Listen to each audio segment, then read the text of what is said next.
Ladies and gentlemen, good day and welcome to the STL Q4 and full year FY23 earnings conference call. I am Pankaj Dhawan, Head Investor Relations at STL.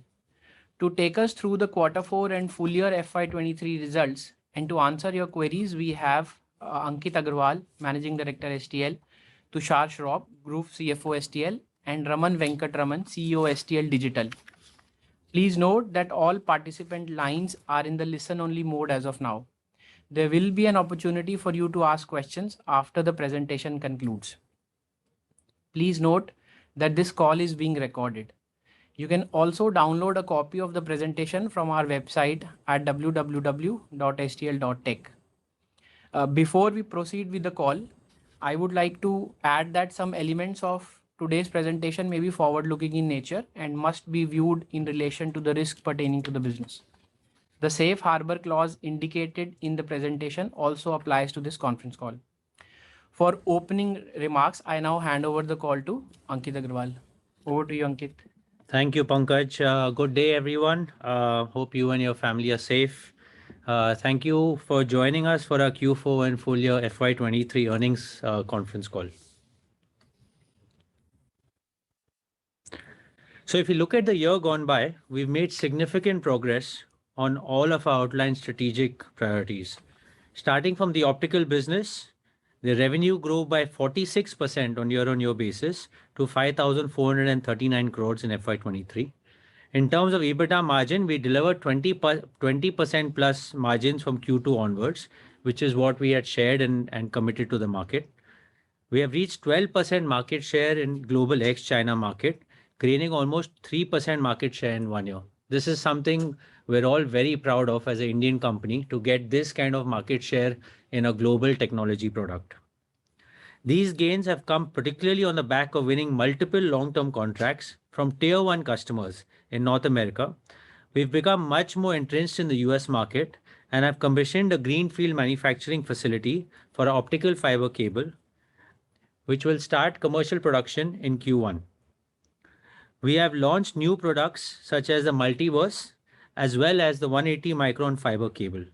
I'm very proud of these developments because the 180 micron in particular will be one of the first companies to make it, and it will be the smallest fiber optic in the world, going from 240 micron all the way now down to 180 micron. All of these steps have propelled us to move forward in our journey to become top 3 optical networking players globally. In the global services business, we have moved our revenue share towards private customers in India, and we have also achieved operational break-even in the month of March for UK business. We are also very happy to share that we have entered the IT services industry with our STL Digital business unit, and we have Raman as well, who will share some details with us later. We have seeded the business this year and now have almost 900 consultants on board. We shall give more details in the upcoming slides. Last but not the least, we have exited 3 subscale or loss-making businesses in line with our stated strategy to focus on few businesses and become world-class in them. We have sold IDS business to Exatronic Group for approximately £14 million. We have sold our telecom software business to Skyvera, an American company, which is part of Telco DR, for $15 million. And we have also exited from the loss-making wireless business in Q4, which was impacting us almost 40 to 50 crores per quarter. In FY23, in order to increase transparency, we started segmental financial reporting in 3 business segments, namely Optical Networking Business Unit, Global Services Business Unit, and Digital and Technology Business Unit. We have also met our revised guidance. Our revenue growth for the full year has been 27%. We have reached normalized EBITDA margins by Q4 23, delivering 15% EBITDA margin for the quarter. Our net debt now stands at 3,121 crores at the end of Q4 FY23. As we enter FY24, our strategic direction remains the same. Firstly, we shall continue to grow the optical business by increasing optical fiber cable market share and the connectivity attach rate that we have been speaking about. We have also started projects to optimize our raw material and fixed costs in the business to become even more competitive. Secondly, we shall continue to consolidate our global services in the segments of our choice. We have reduced our government's exposure in certain places and focused more on the private segment, where we are working with players like Airtel and Jio to continue to provide solutions for them. We're building new capabilities for value added services. And of course, we're also working on improving our UK operations from a profitability perspective. Last but not the least, we shall continue to build Digital India business through focused investments in building new technologies and capabilities to grow the business going forward. In the next few slides, let's talk about our first top strategic priority to become top three player in the optical fiber and cable connectivity business. As per the latest industry reports, the global telco spend in the telecom equipment is set to grow by 1% in 2023, despite the overall decline in telco capex. Also, interestingly, in the data center space, overall capex continues to grow, although it is by single digit compared to 15% growth in 2022. So what we're seeing that in 2023, the growth in the private segment is slightly moderated as compared to 2022. Having said this, on the public investment side, the commitment and execution of various government programs remains strong. Some of the examples that we can share are clearly the US, about $97 billion in broadband funding through various programs, including RDOF, BEAD, which is a $42 billion program, the Middle Mile program, etc. Similarly, in Europe, places like the UK, Germany, France, and Austria are investing anywhere between 24 to $15 billion, respectively, around various digital programs. And of course, closer to home in India, we're extremely proud and committed towards the BharatNet project, where there is a program to connect over 3 lakh villages, an investment north of $10 billion.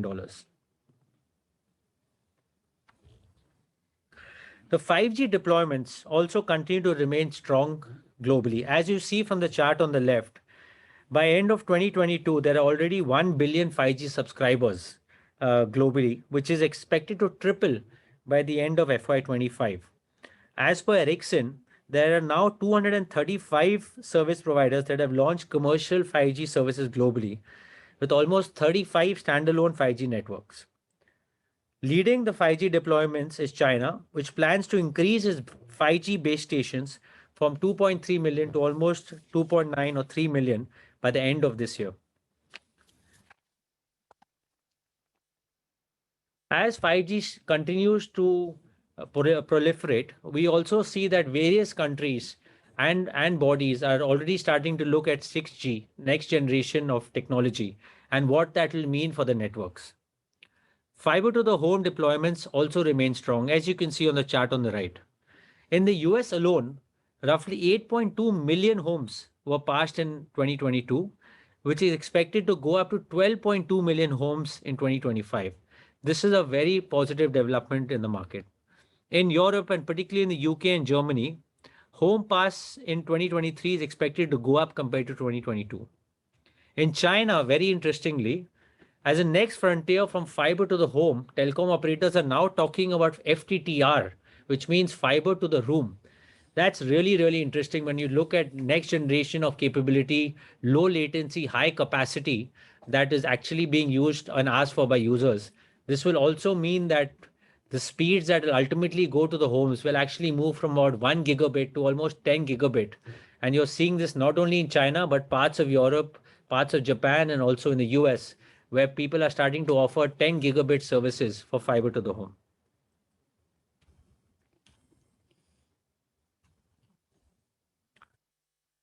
The vision for 6G is an era where digital, physical, and human world will seamlessly fuse.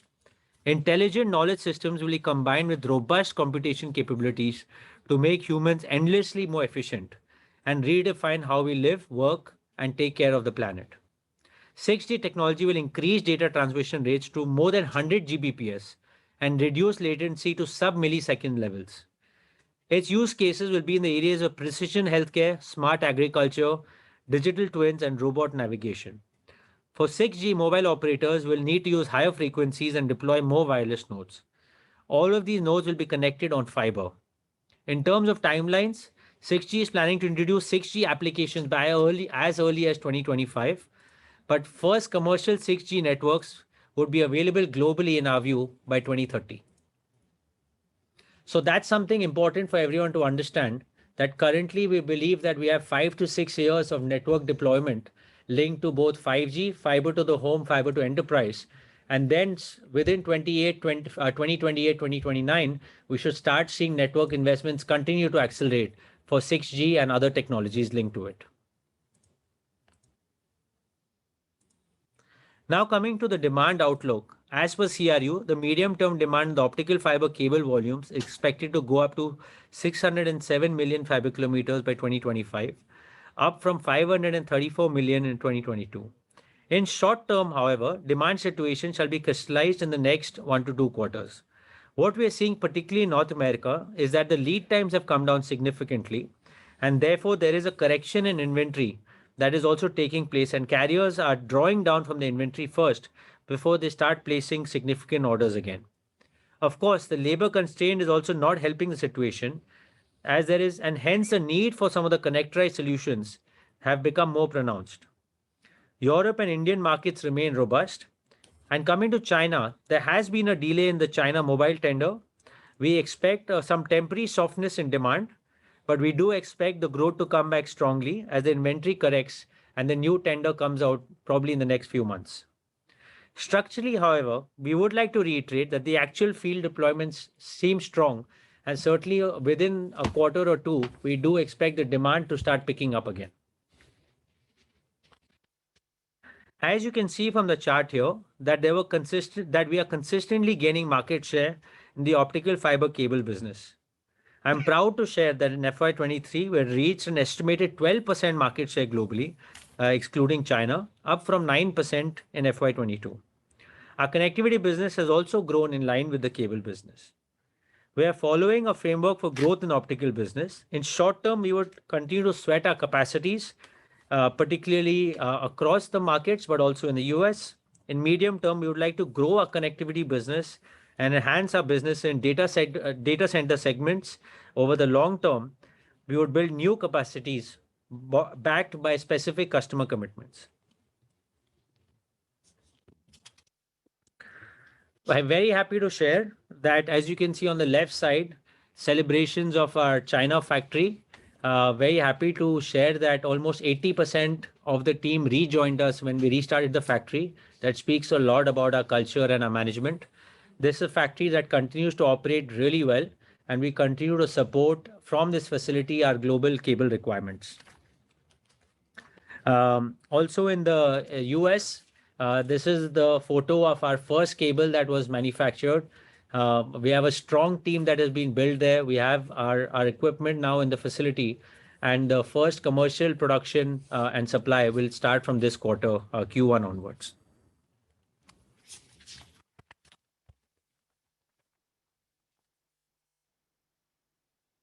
At STL, we continue to invest in R&D to develop and launch industry-leading new products. In FY23, we launched multi-core fiber, which has 4 times the transmission capacity than normal fiber with the same diameter. Recently, I'm also very proud to launch the 180 micron optical fiber, our slimmest fiber yet, and the slimmest fiber in the world.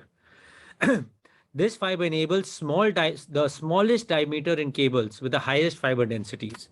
This becomes extremely critical as we both were looking to increase the capacities for 5G, eventually for 6G, as well as for fiber to the home applications. As the service providers densify the networks with more fiber, the duct space would become a precious asset. This is where Sterlite's high-density micro cables will enable operators to pack more capacity in a limited duct space, and thereby reducing the cost and also speed of deployment times. We also continue to work as per our framework to grow the connectivity business. As last year, we had taken concrete steps to increase our wallet share in key accounts in Europe.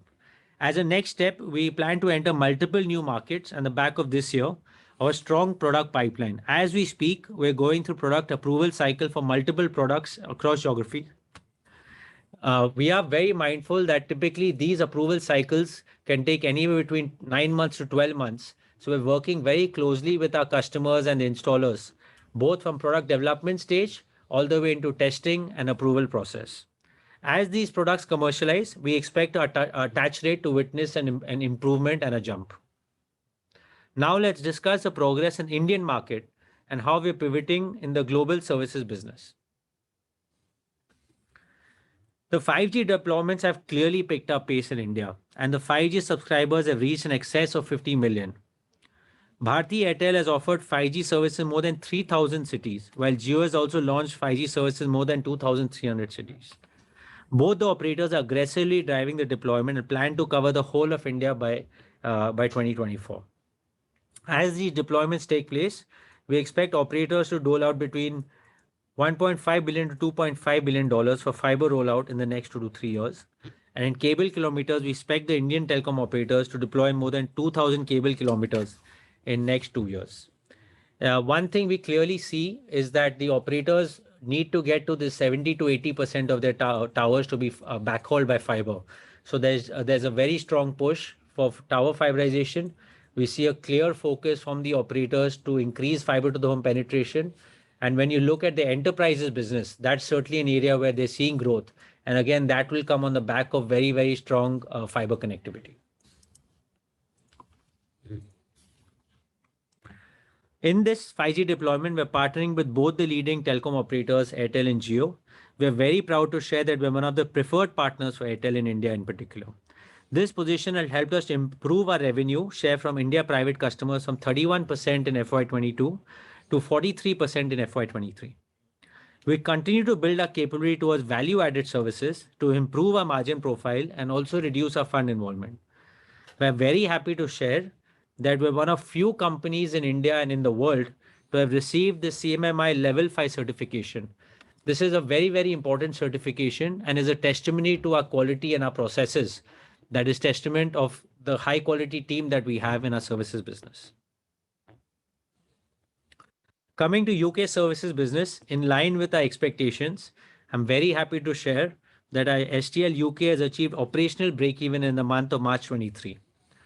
Building on the same, we expect the UK business to be profitable in FY24. Our sales engine is focused on increasing wallet share from current customers, and our delivery engine is focused on being very efficient in scaling out and deploying the fiber networks. Our project execution on services is on track.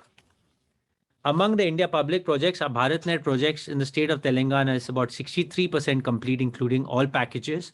And the network modernization project for Indian PSU is also 63% complete. Additionally, we have started a new fiber rollout and managed services project. In the Indian private side, fiber rollout for large Indian telecom operators 100% complete for phase 1 and phase 2. For phase 3, it is currently 17% complete.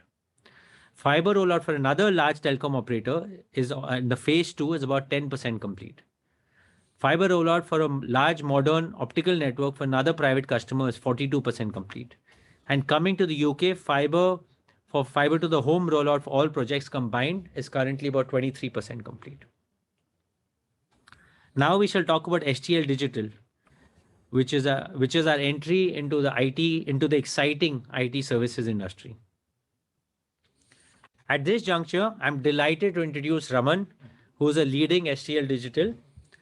Just to give you a brief about Raman, he's an absolute veteran in the IT services industry with more than 30 years of experience.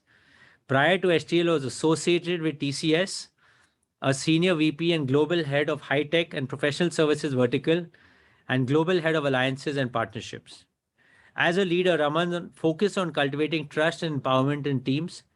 He lives by his mantra, failure is success in progress. In his leisure time, he loves to play cricket. I can vouch that he's a very good bowler, traveling and spending time with nature. Raman, I now hand over to you to discuss how we are building the STL Digital business. Thank you, Ankit. That was a very generous introduction. Thank you. Yeah. So the IT services industry, as we all know, is in a continuous growth cycle for a very long time. And the global IT spending is in trillions, is in multiple trillions. And we expect it to grow at least for the next 2 to 3 decades, with lots of changes that are happening with cloud adoption and data and everything. So the growth is just going to continue. And from an STL perspective, there are lots of innate capabilities that we have, whether it is in manufacturing, whether it is in telecom, and also core technology expertise that is there. And our vision is to combine those capabilities of what is already there in STL, and along with focusing on the areas of growth in the IT industry, specifically the new areas of digital, which is cloud, data analytics, cybersecurity in those areas, and then drive through a differentiated experience to our customers and bring more agility into it. And that's where we feel we have a great path ahead in building a very strong business in this area.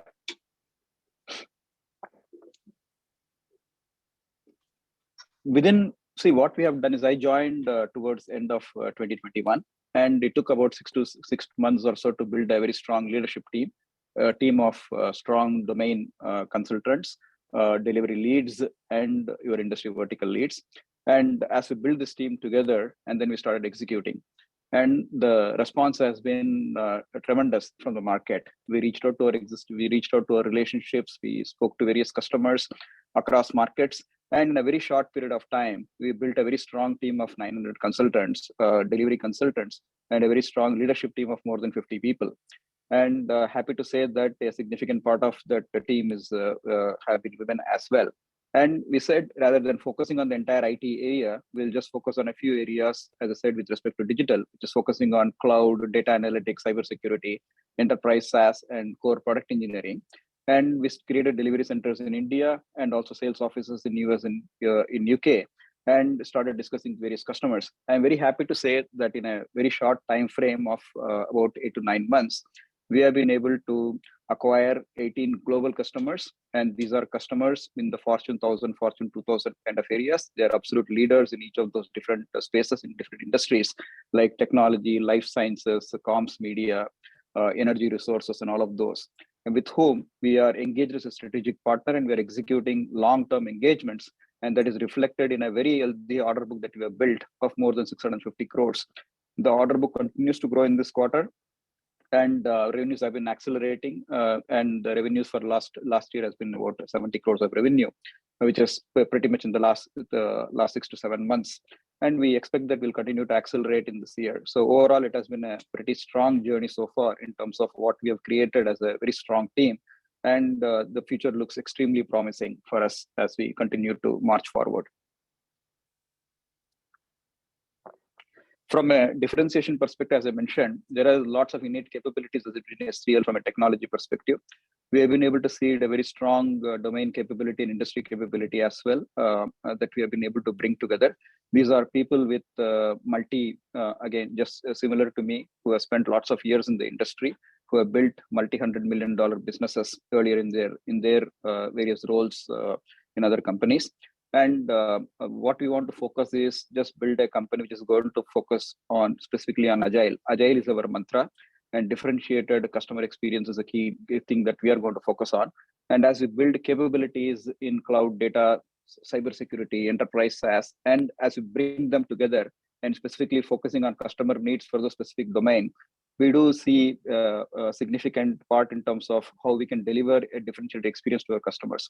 And this is already reflecting in the kind of wins that we are seeing in the marketplace, where we are able to take head on against the established large players today and able to win key engagements in SAP or in data or in cloud design and all those kind of things.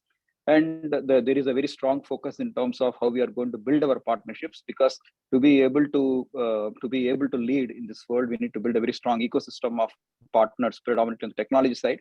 So we are doing that as well, which is helping us to build the capability, and again, thereby delivering that kind of experience that we are looking at. So all in all, we have made a fantastic beginning so far, and we hope to accelerate in this journey in FY24-25 and in our path forward. So with this, I would like to hand over to Tushar from an overall financials perspective.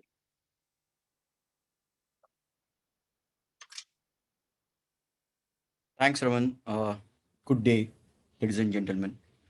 We shall now discuss our financials in detail. Before discussing the financials, I would like to state that in accordance with Ind AS 105, non-current asset held for sale and disclosure of a discontinued operation for our IDS, wireless business and telecom software business are reported as a discontinued operations in the financials. Accordingly, for like-to-like comparison, prior period financials are restated. Q4 FY23 revenue grew by 25% on year-on-year basis to rupees 1,872 crores. EBITDA grew by 71% on year-on-year basis to rupees 280 crores. EBITDA margin increased sequentially and correspondingly to 15%. Net margin increased to 82 crores. Revenue growth was driven by a strong growth in optical business. Margin improvement is mostly on a back of improvement in the margins in optical business. For the full year FY23, the revenue grew by 27% to rupees 6,925 crores. EBITDA grew by 29% to rupees 931 crores. Net profit increased by 51% to rupees 245 crores. For the full year, also, revenue growth and margin improvement was driven by the growth and margin improvement in optical business. Now coming to optical networking business unit, Q4 FY23 revenue has gone up by 40% on year-on-year basis to rupees 1,505 crores, and EBITDA has gone up by 161% on year-on-year basis to rupees 321 crores. For the full year FY23, revenue grew by 46% to 5,439 crores and EBITDA grew by 93% to rupees 1,045 crores. Full year revenue has grown on the back of the improvement in OFC volumes and better realization in some of the market, along with increase in the connectivity revenue. Key drivers for the margin improvements were a product mix shift to higher margin products and reduction in logistic cost. In global services, Q4 FY23 revenue stands at rupees 352 crores. EBITDA has gone up sequentially to rupees 14 crores. EBITDA margin for the quarter stands at 4%. Full year FY23 stands at 1,511 crores. EBITDA for the full year FY23 stands at 47 crores. As we have said, we are prioritizing cash flow over the growth. So we are being selective and presently we are being selective in order intake. We expect the profitability for FY24 to improve as UK business has turned profitable in March 2023. Our revenue mix is shifting to customer segment and geographies of our choice. We are increasing our shares in telco segment. In terms of geography, we have increased our revenue share in American market from 13% to 38%. This amazing growth in US market is a reward of our investment in research and development over the years. In terms of new orders, this quarter, we continue to partner with leading Indian telcos in long-distance intra-city fiber rollout in India. We continue to win multi-million-dollar orders for optical fiber cable in Europe and Americas. In addition to optical fiber cable, we have also won optical connectivity orders in APEC region. Our open order book at the end of Q4 FY23 is rupees 11,052 crores. Our order book is well diversified across the customer segment and also across our businesses. We also have significant O&M orders, which are already yielding a revenue for this year. We have placed the abridged financials for your perusal. In FY24, we expect revenue growth to be around 10 to 12%. We shall revisit this estimation periodically as the industry situation crystallizes in upcoming quarters. As we have also communicated earlier, in terms of net debt to EBITDA, we want to reach lower than 2.5 times over the next 12 months. STL's endeavor is to be a responsible leader in ensuring the connected and inclusive world. This focus reflects in a way we have designed and implemented our ESG agenda. We have diverted 225,000 metric tons of waste away from landfills from FY19 to FY23. We have reduced the emission of 23,000 tons of carbon dioxide equivalent through various initiatives in plant from FY21 to FY23. We have recycled 675,000 metric cube of water from FY19 to FY23. We are zero waste to landfill and zero liquid discharge certified. We have announced our commitment to become carbon neutral company by 2030. Through our various initiatives in education and women empowerment, over 8,15,000 lives have been positively impacted from FY19 to FY23. We have also positively impacted 2.2 million lives through our various initiatives in healthcare from FY19 to FY23. For our work, we have won 90 plus ESG award from FY20 to FY23. In response to the corporate action, we have proposed to demerge the global service business to STL Network Limited, a wholly owned subsidiary of STL, on a going concern basis. For the purpose of demerger, company will be filing the scheme of arrangement with NCLT.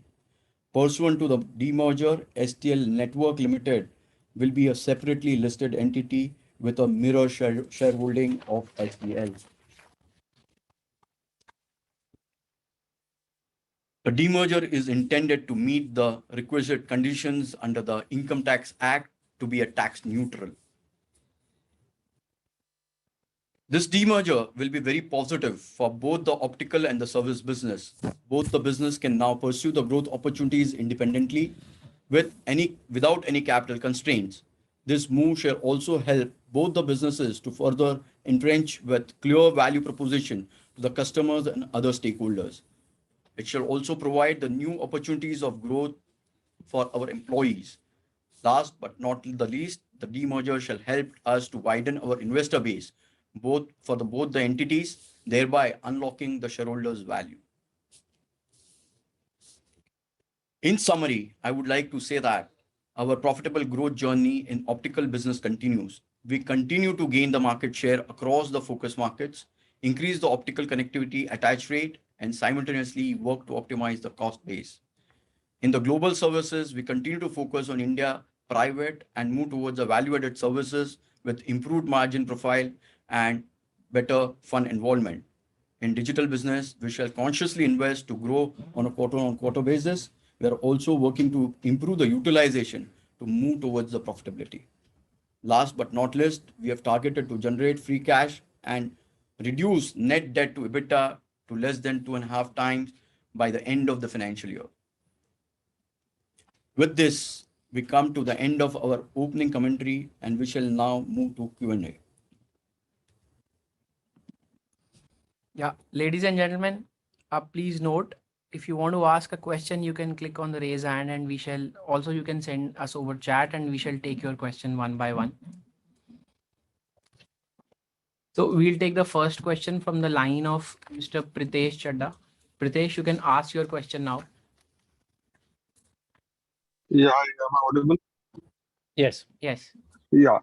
Considering your outlook, which you mentioned on slide 12, and your backlog, which is flat for the year end, is it fair to assume that you will not grow in the first half and all your 10-12% led growth, which you have given as a guidance, will mostly fall in second half of the year?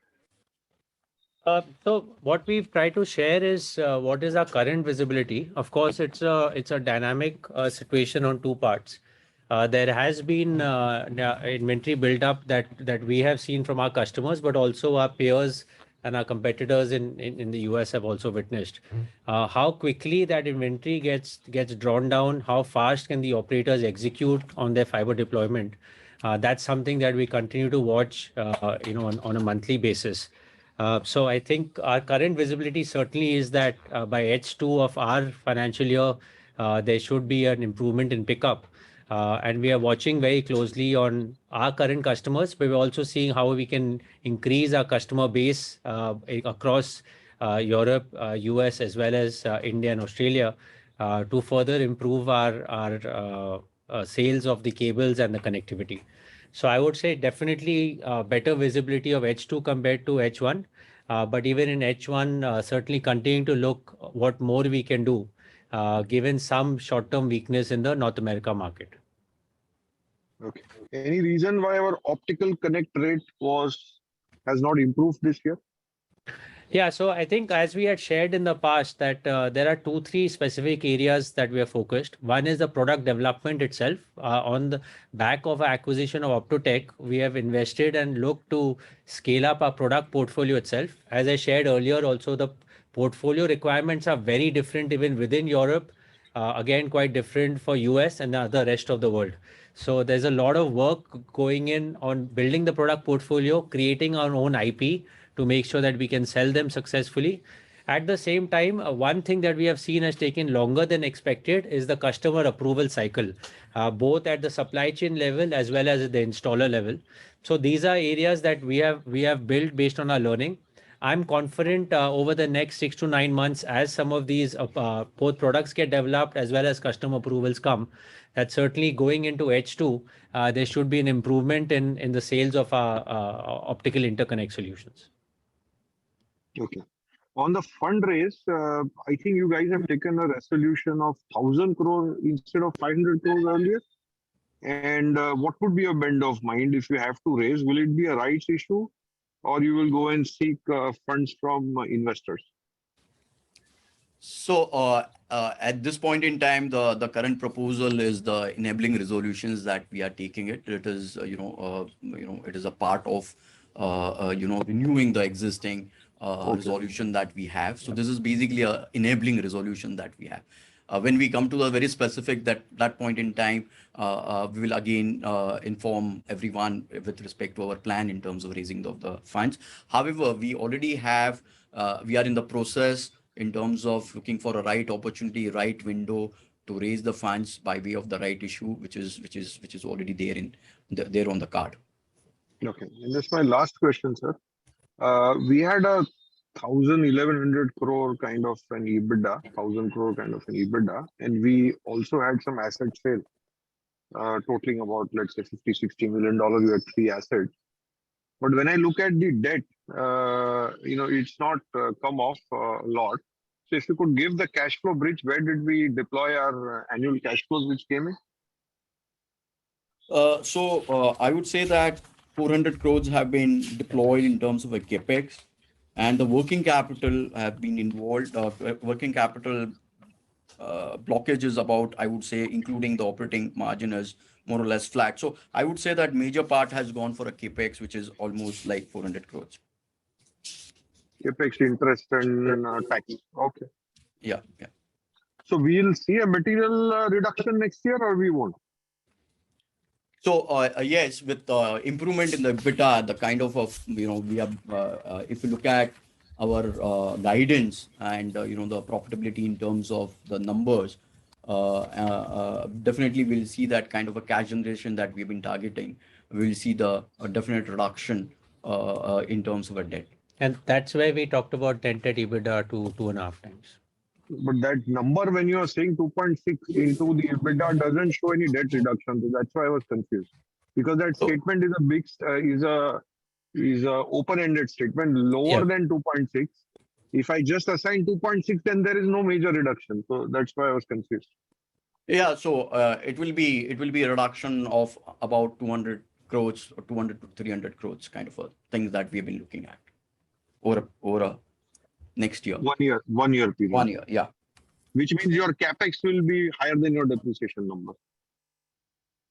Yes, at this point in time, we have considered a capex, which is I think which is about 350 to 400 crores kind of a capex that we have considered in our plan. Is this growth or maintenance?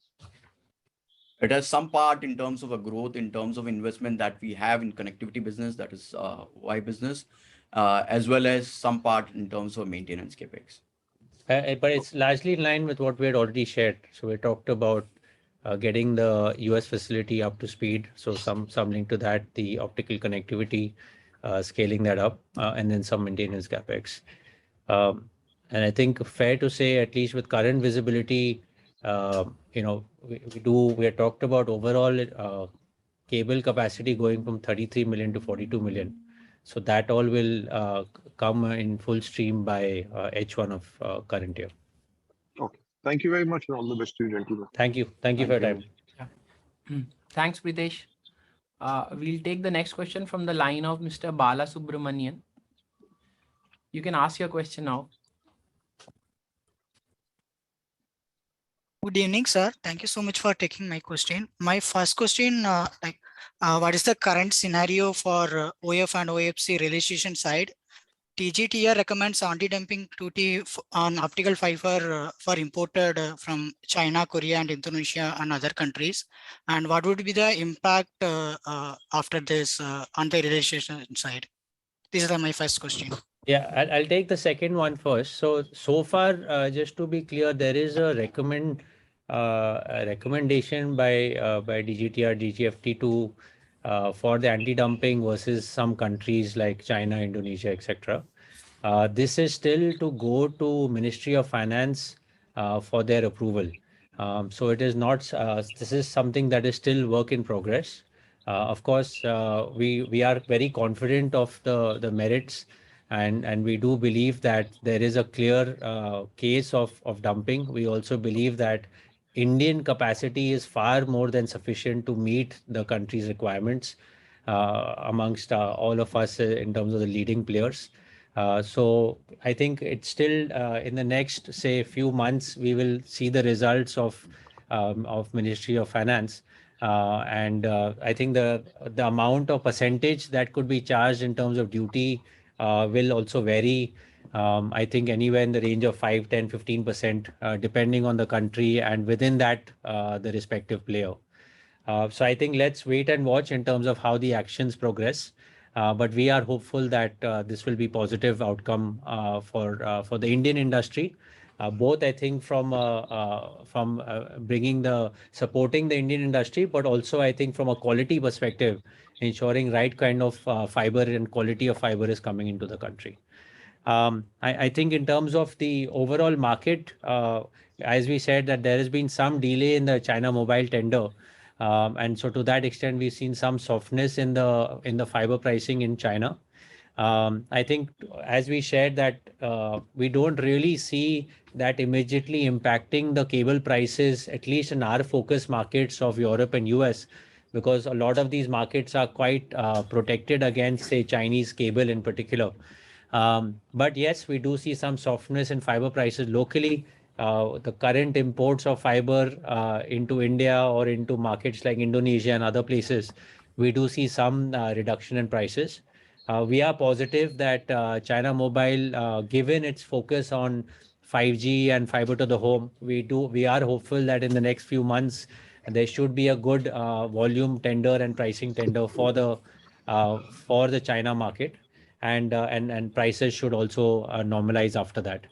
So that's our current visibility. It is we are watching it closely, but we are also confident, given that we have long-term contracts with tier one customers, that we will continue to have a positive growth.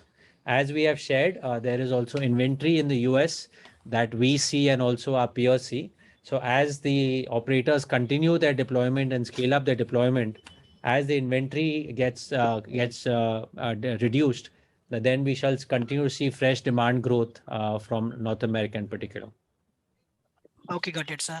So my second question, could you please share the volume growth for OF and OFCs for the quarter and full year? And also, could you please share on the optical interconnect Volume attach growth. rate, Yeah. value terms? No, so just to be transparent, we are not sharing actual capacity and volumes for last couple of quarters for competitive reasons. What we can share is that the volumes have increased in quarter 4 versus quarter 3. And certainly going forward, we have positive, as I shared, the the shift from 33 million to 42 million will be completed by H1. So I think that's a good capacity that will be coming on stream. On the fiber side, we continue to look at options to scale up our fiber both in India as well as our fiber draw operations in China. So I think that's also something that will be positive. So I think we will have good amount of capacity available, and as we continue to secure our contracts in our focus markets, we should start seeing volume increase, particularly in second half of this year. Thank you, sir. So my last question is, could you please share the capacity utilization on across plants in India, China, and US? This is my last question. Sorry, I won't be able to share that. As I just shared, we कोई are signal दिया करो. we are not sharing our capacities and utilizations at a unit level. Suffice to say that we had good utilization in Q4. We are watching the market closely in quarter one and quarter two, but certainly confident of our capacities coming on stream, and we are working hard to fulfill those capacities. Thank you, sir. That's it from my side. Thanks, Bala. We'll take the next question from the line of Mr. Hiten Boricha. Hiten, you can ask your question now. Hello. Yes, we can hear you. Please go ahead. Yeah. Okay. Yeah. So my first question is on the inventory build-up which happened in US. So can you shed some light what exactly happened and why this inventory we saw inventory build-up in US? Yeah. So I think overall, what we had seen in the last 12 to 16 months is that the lead times had increased quite significantly, going up to almost 40 to 50 weeks in the US for certain cables and connectivity. At the same time, various telecom operators, service providers in the US had some very strong and ambitious plans to deploy the fiber, which still continues, by the way. So in this period, because of the large lead times and their clear visibility of deployment, they had started building a lot of inventory. What we now see is that they are probably not being able to execute on the ground, mainly because of labor shortages, trained labor shortages, and some permitting issues. So because of this imbalance, they have a certain amount of inventory built up, and other side they are not able to deploy. Also what we have seen is now the lead times have come down from about 40-50 weeks to probably anywhere between 6 to 10 weeks. So the operators are also now aware that as and when they need it, they can get the cables quickly. So that's where we are in this in-between phase. The intent to deploy continues across the operators. Most of them are listed and they announce their capex plans. So we are tracking that very closely, and our own conversations with them, they continue to remain committed, but they are sharing this visibility of the inventory. Our current visibility is that it will improve in H2, but of course we are working on how to further improve our sales in H1 as well. Okay. So this is the main reason for a price. So just want to understand how has the pricing volatility for the cable because of this inventory buildup? Sure. Yeah. So I said there's two levels. One is in certain markets, like in China, Southeast Asia, pockets of Africa, where we do see some of the Chinese players. There we have seen some reduction in pricing because of say a demand reduction in China, which we believe is a temporary phenomena, probably for next few months. So that is on one level. I think we have seen limited competition or almost zero competition of Chinese in Europe and North America. So pricing is still stable. It might have come down a little bit given these inventory levels. So our bigger focus is to continue our commitments with our long-term customers. And the way the contracts are set up generally is that there is a good understanding both of volume and pricing. But given the long-term nature of these contracts, we continue to negotiate with them and ensuring that the volumes also continue. The other element, Hiten, is very important is that our factory in US is also coming up. So there's a good amount of effort we're putting in to ensure that we get good long-term contracts to support those facilities to be fully utilized. So can you quantify the pricing? What was it in FY22 and in FY23? No, I think it'll really vary by market. I think, for example, we would have seen probably a 10 to 15% reduction in China on the fiber prices, but it would be smaller in other markets. And again, I wouldn't generalize, but each operator and depending on which market they are, who the competition is, I think that varies. Anywhere between 5 to 10% is possible in other markets as well. And that's again just a general data point. Each customer and depends on our contract and our negotiations, that would vary. Okay, okay. So only one last question and then I'll again get back in the queue. So just question is on the dividend. We are giving the dividend of 1 rupees and the other side we are also looking to raise a fund. So yeah, I know the dividend outflow is very low when we compare to the fund rate, but just wanted to understand the rationale behind that, why we are giving dividend and other side we are looking for fundraise as well. Thank you.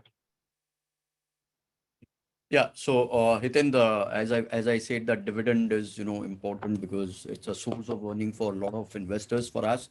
So keeping that in mind, and as per the policy, we are supposed to declare the dividend. So that's the reason that we have declared the dividend. Yes, we will be raising the right issue, but right issue will be contingent on the right timing and the right market conditions. So we'll be watchful of that to get into the market with respect to the right issue.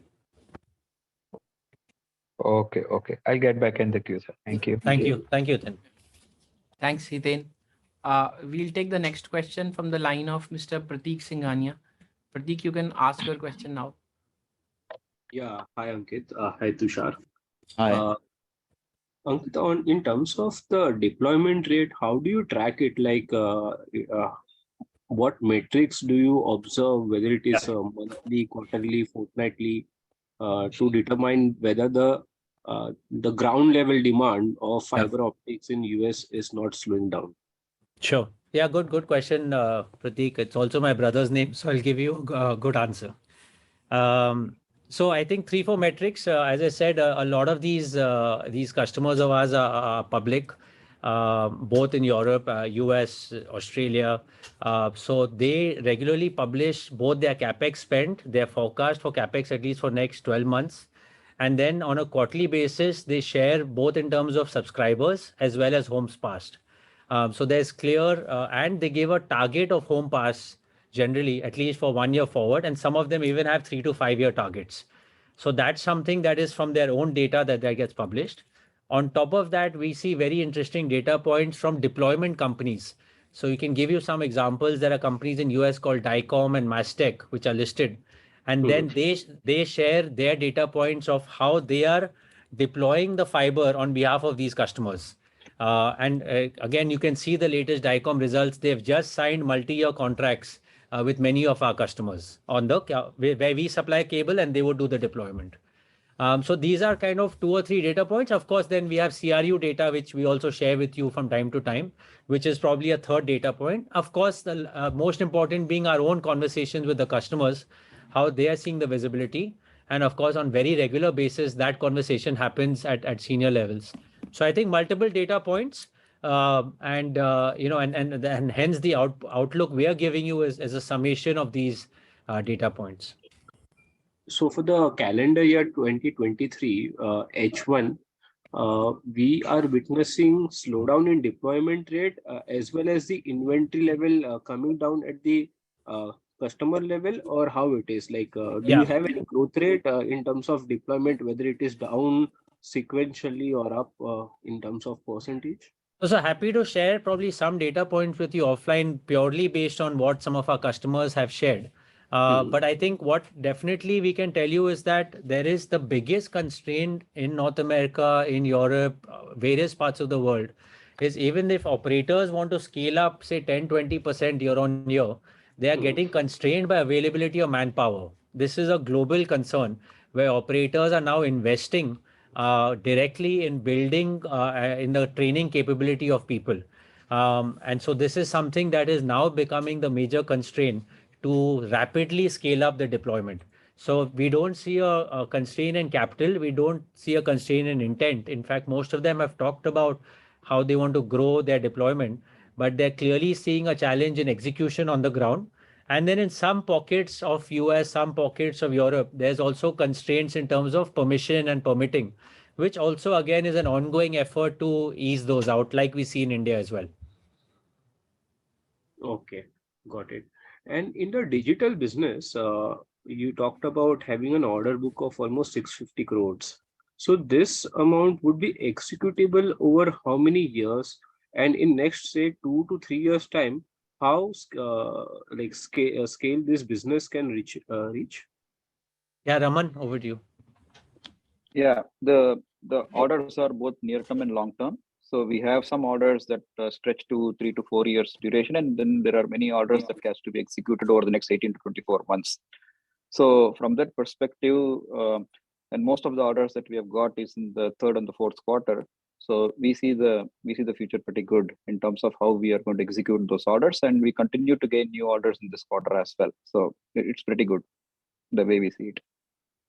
In next 3 years, what kind of a scales you aspire to reach in this business in terms See, of top this line? particular year, this particular year, if you look at our guidance that we have given, we will at least grow the business by at least 3 to 4 times. That's what we're expecting for this year. And I would say that for FY25 or FY26, again, futuristic, too much, it is too much in the future.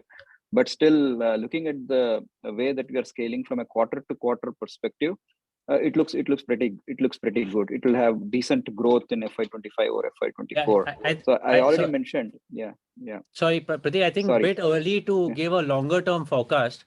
I think from an STL perspective, definitely one focus, as for everything in STL, is first focus on profitability.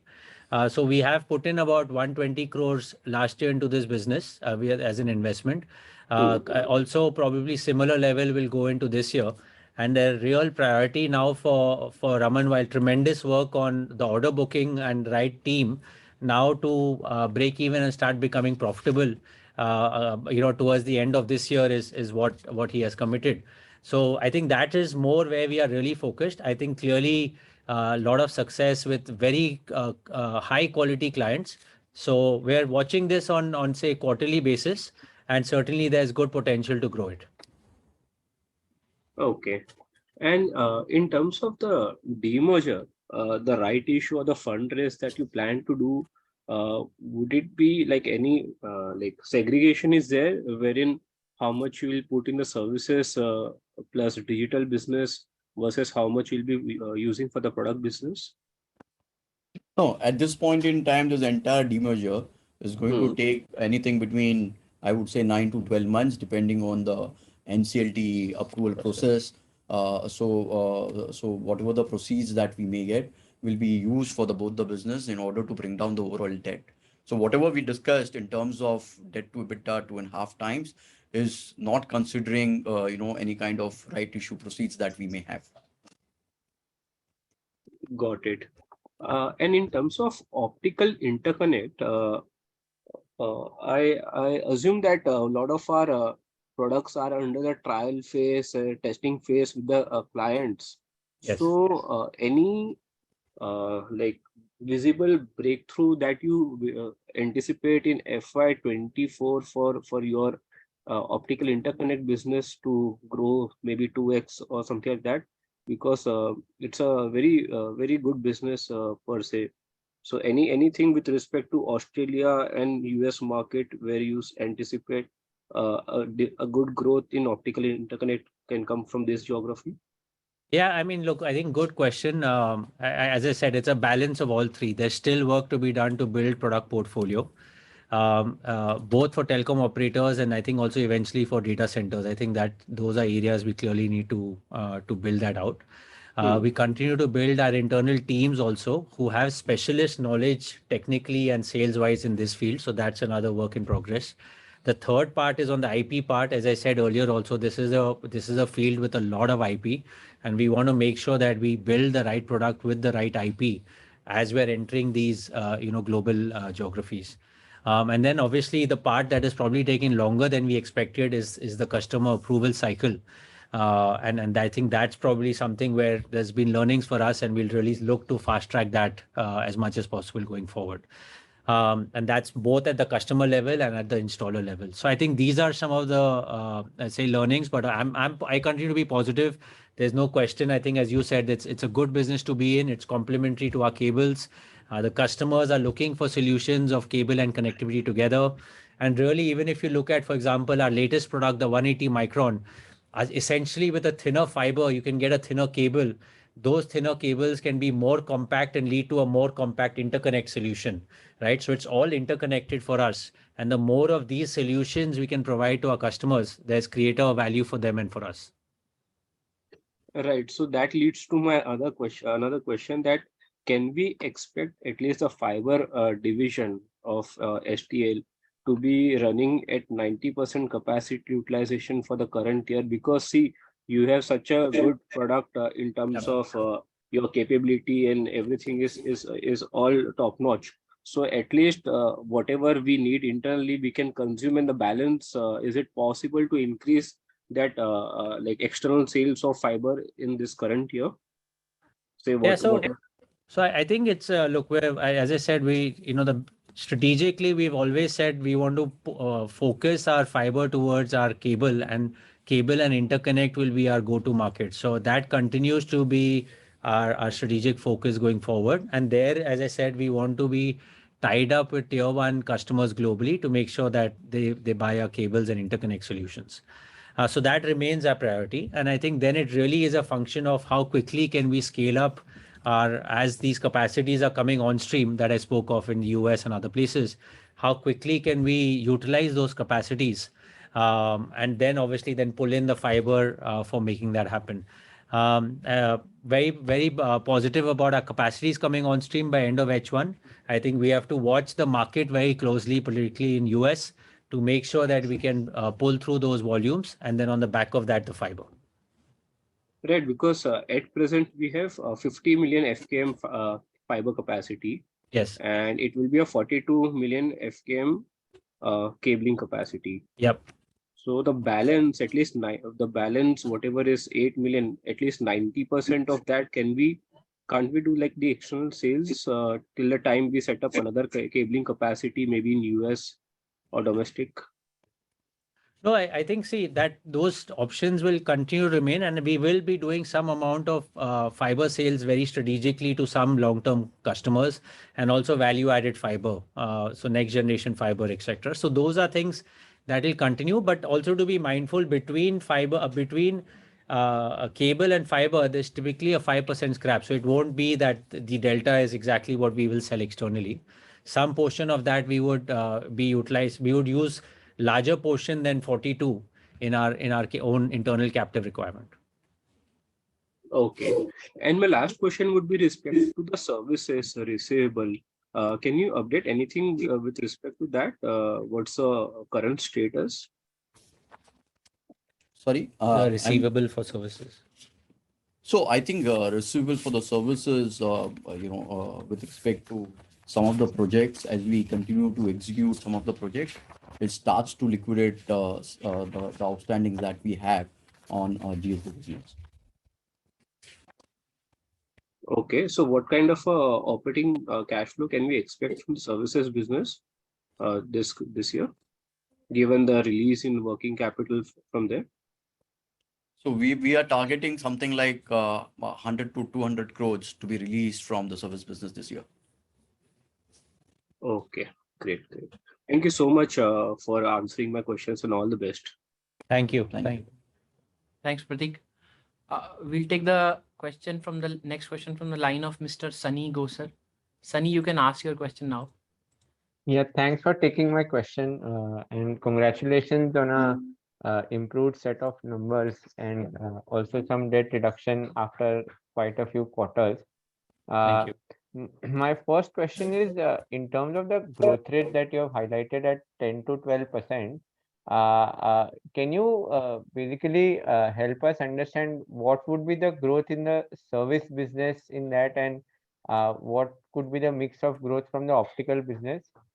Because that growth rate seems to be very conservative, considering your digital business will grow significantly, although the base is very small, but Yeah. there is very high growth there. So are you So, assuming a flattish or a degrowth in the service business? yeah, so look, I think so maybe I'll break it up. So certainly optical, we have capacities coming on stream on one side. Other side, there are some, I would say, near-term, areas we need to look at in North America in particular. We also need to be mindful and watch closely on the pricing and lead time. So I think those are a combination of things we're watching out for, particularly H1, but certainly quite positive or more positive in H2 on the optical. At the same time, as we also shared briefly, there's a lot of focus now internally to improve our cost structures and reduce our working capital, which should support the business as well. So that's broadly what we're trying to do on the optical part. And of course, then continue to look at options to grow our interconnect business as well. So that's on the optical. On the services part, I think 3, 4 large opportunities for us. We are looking at scaling up our deployment with operators like Airtel and Jio. So some interesting opportunities there. There's some couple of opportunities we've started to get into on the managed services, and so we're looking to scale up out there. And then, of course, there could be a big bang at some point in the current year if BharatNet materializes in some form. And certainly that's an area, again, with the right payment terms, right milestones, and cash visibility, we would look to participate and be a leading provider both on cable connectivity and the services for that business. And then I think as Raman alluded to, we've started with a base about 70 crores. We think it's a good base to now scale up from there.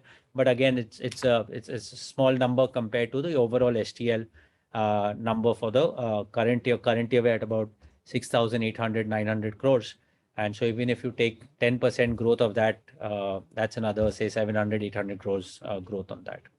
So I think that's where, I would say that balance is there. Some growth will happen on optical clearly. Services, we do see the opportunities, but we are very, very mindful of cash being a priority in the services business versus top line growth. And hence, probably we are conservative there on the scaling up of services. And as I said, IT services are small base today.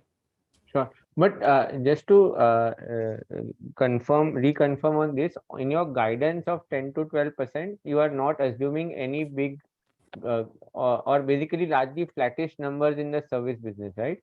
Sure. Yes. Okay, got it. In terms of Sunny, coming back to your specific point, the purpose of creating two separate entities that the capital should not become constrained for the growth of these two businesses. That is the fundamental way that we have been looking at, so that both the business can grow independently without having any constraint on the capital. So that's a fundamental. That's the reason that we are creating this company. This is one of the clear reasons that we are looking at, so that both the companies can grow independently. Sure, got it, got it. My second question is on the demand outlook that you highlighted. Basically, you've been highlighting that there is some kind of demand softness in North America. So, considering the situation, do you foresee any volume declines on a QoQ basis? Or what you're trying to communicate is on whatever base we have in Q4, there may not be a significant growth at least for next 1 or 2 quarters, and then we can see growth in the second half, or you see some declines for the next 1 or 2 quarters? So we're still, I won't be able to comment in quarter 2 because I said it is quarter 2 for us would be end of H1 in calendar year for the US. So we're watching the data still closely. But I would say that quarter 1, there is possibility of quarter-on-quarter volume decline. Also have to be mindful that both Europe and US are typically better margin regions. So I think those are elements that we're watching closely in terms of not just volume impact, but also our profitability impact. As I said, we've got these inputs from the customers. We're actively looking at how do we look at alternate customers? What more can we do? Can we get more wallet share from our current customers? And of course, we're also looking at other markets outside of North America and Europe, including in India and other markets where we can further scale up our cable sales. Got it, got it. Fair enough. My third question is on the margin profile. So you've done a very good job of scaling the optical margins to about 21%, more than 21% in Q4. So Basically, on the cost, you've given a good direction on the pricing and Yeah. demand, but on the cost side, are all the cost savings in the base, or are there further potential cost savings possible from, say, either helium cost or any other raw material or logistics cost? So how should we look at the margins for FY24 as a whole? I understand Q1, Q2 may be slightly challenging, but how should Yeah. we look at FY24 as a whole? Yeah, so I think still, as I said, a little bit early to say. I can tell you what we are focusing on. I do believe there are opportunities for cost reduction purely from the operations. Then, of course, as we had called out, helium has been one big X factor for us. And that we still continue to see challenges and shortages in the market from a pricing and availability perspective. Our own current view is that probably another 5 to 6 months at least, that will continue to be a concern. On the positive side, obviously, we have talked about, trying to push forward on the connectivity side where we have seen higher margins. So I think that is something that certainly into H2, we do believe that should improve. And there's a focus there. So I think it's a balance of these two, three things, some possible volume decline, some challenges in margins because of US sales, some cost areas where we are focusing to improve, but helium continues to be a concern, and then possible upside from the interconnect. So I think it's a balance of all of these things. I would say currently we are focused that at least we should get to 20% margins, but again, it can vary a little bit, at least in H1. Okay, got it, got it. And my last question is on the service, the margin profile in the service and the digital business. So there was some margin improvement that we saw in the service business in Q4. And now with UK business, say, breaking even in March 23, how should we look at the margin profile in the service business going forward, say, for the coming immediate quarters and the full year FY24? So, Sandeep, we have been looking at the margin profile, EBITDA margin profile to improve presently from 4% to on a consolidated service level to the 8% kind of a level that we've been looking at. So gradually moving on quarter basis with improvement in terms of an overall operations in UK, we see that, there will be a gradual growth in terms of an EBITDA. So will it be fair to assume that 4% is the base now, and you should see gradual improvements every quarter going forward? Ideally, yes. Okay. And my last question on the digital business. So the EBITDA burn was about 35 crores in this quarter. One part, one part mindful of that, especially monsoon is typically lower deployment, right, in India. So I think that's something we'll have to watch for in this kind of June, July, August monsoon period, where actual deployment would be a challenge for our projects across India. Sure, got it, got it. And on the digital business, your burn in Q4 was about 35 crores. So is this the peak quarterly burn that we should see, or there could be for the next 1 or 2 quarters higher EBITDA loss, and then basically break even towards the end of the year? So how should we look at that? Yeah, we believe this is the peak. It should start coming down as our utilization of our teams and the projects that we have start to improve.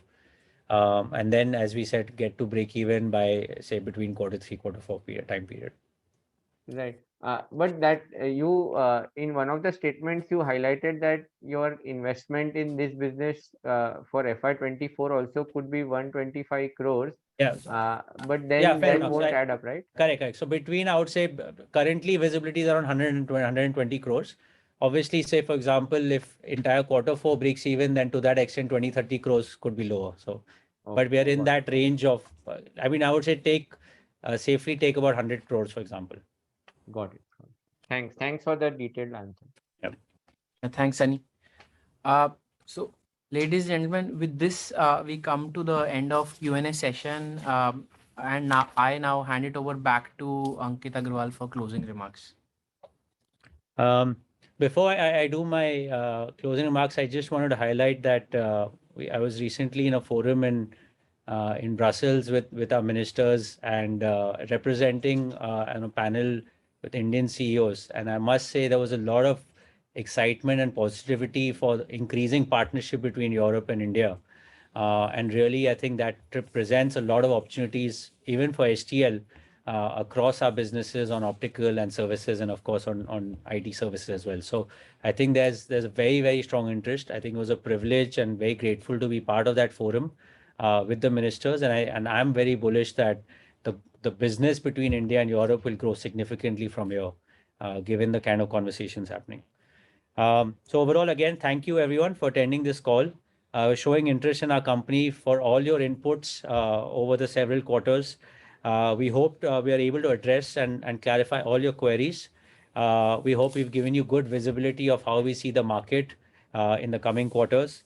For any further questions and discussions, feel free to contact Investor Relations team, which includes myself and Tushar. We really look forward to continuing this conversation with you in the future. We welcome you to visit our facilities, which I think you'll find very interesting. And do keep in touch. Thank you. Stay safe. Thank you all. Thank you. Thank you. Thank you, Raman. Jay, you can stop the recording, please.